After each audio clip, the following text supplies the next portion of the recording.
yesterday, unless you were sleeping under a rock, of course, the national championship game went down. And of course, this moment in life, for anybody who's not a Bama fan, was brought to you by, tell them so they know who to blame. And No, it's brought to you by Apothecary Farms. With 3 locations across the Front Range and quality concentrates, it's easy to see why Apothecary Farms is the leader in hash oils. Check us out in the Springs on Delta Drive, in Pueblo at 1917 Santa Fe Avenue, and in Denver on Weed Naps. Don't forget Ambrosia Days. true that, though. So, it is, of course, our turned up sports segment.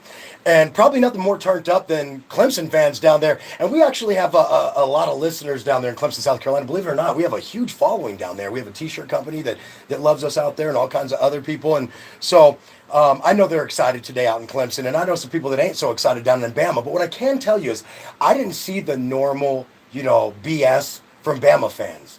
And I know why.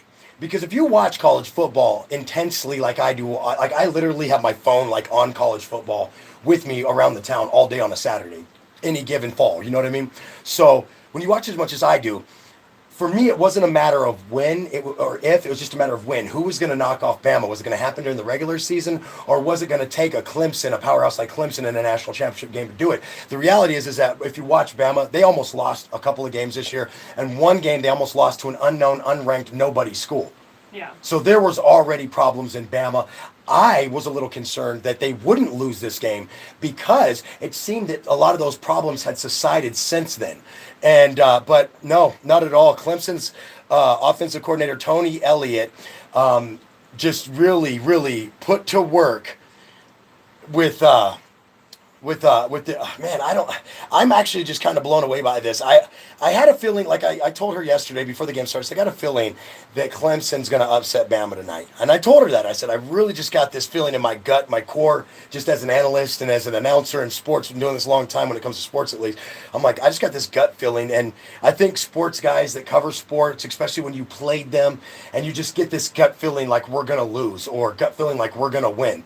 Yeah. And sometimes when you're benign in the situation and you're not a fan of either team, you can sit back and give a genuine look at the situation and go, I think these guys are gonna win.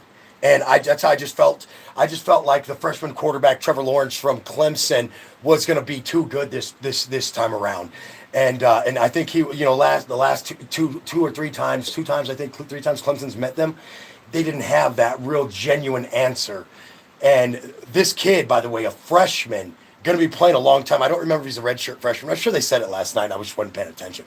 I think he's a straight, true freshman, which means does he have a starlit career. Now, I'm not going to sit here and go out there and say a guy who completes 20 of 32 passes for 347 yards is going to be the next Tom Brady or the next Peyton Manning in the NFL. But what I'm telling you is he very well could be the next Baker Mayfield, though, in college. You know what I mean? He could be the next, should I dare say, someone like a Matt Leinart. I don't want to put that jinx on him, though, because I hope he has a good professional career.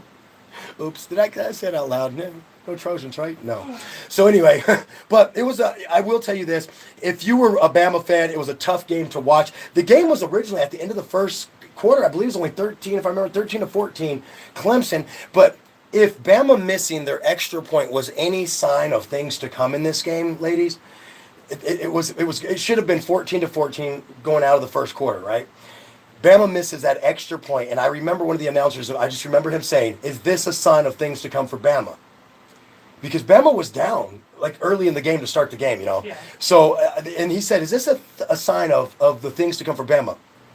Bama would go on to score one more field goal in that game. They lost 44-13. It was 31-13 at the half, guys, or 31-6. But what I'm saying is Bama's offense got shut down in this game, and I just, like I said, I had a feeling that Clemson finally had it, and now it looks like Lady Gaga may not be the only stars born.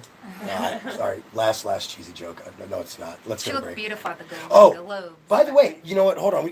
We do got a minute left. Golden Globes went down on Monday, Yeah. by the way, but It was really good. I was busy watching the national championship. I watched the Golden Globes. It was really good. Everybody, I will tell you. What was I watching instead of the Golden Globes? No, that was on Sunday. I was watching The Simpsons and Bob's Burger.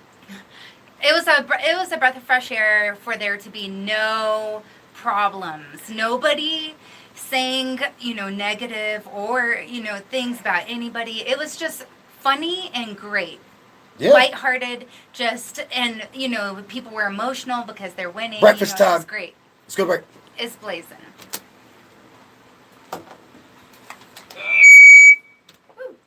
That happens.